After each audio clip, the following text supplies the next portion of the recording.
बचपन में आप सभी ने भारत माता की कहानियां तो जरूर सुनी होंगी, पर क्या आपको पता है कि हमारे भारत में भारत माता का मंदिर है?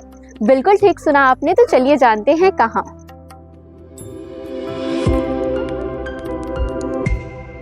उत्तराखंड के हरिद्वार के सप्त सरोवर रोड में है भारत माता का 8 मंजिला मंदिर।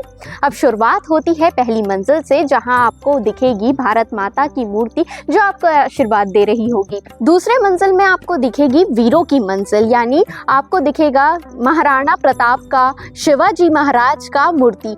और जब आप तीसरे मंजिल पे पहुंचेंगे तो आपको दिखेगा मातृशक्ति यानी मीराबाई और तो और अन्नपूर्णा जी की मूर्तियां। अब आते हैं चौथी मंजिल में, जो है संतों का संसार, जहां बुद्ध, कबीर, गुरु नानक, महावीर सब है।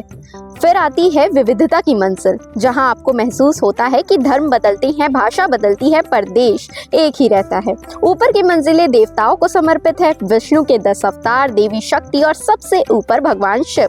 जहां पहुंचते ही गंगा का एक ऐसा दृश्य देखने को मिलता है जो आपके मन को लुभा लेगा। तो क्या आपने भारत माता मंदिर के दर्शन कर लिए हैं? हमें कमेंट करके जरूर बताइएगा। वीडियो अच्छी लगी हो तो लाइक करें और हमारे चैनल सीजी भास्कर को फॉलो एंड सब्सक्राइब जरूर करें।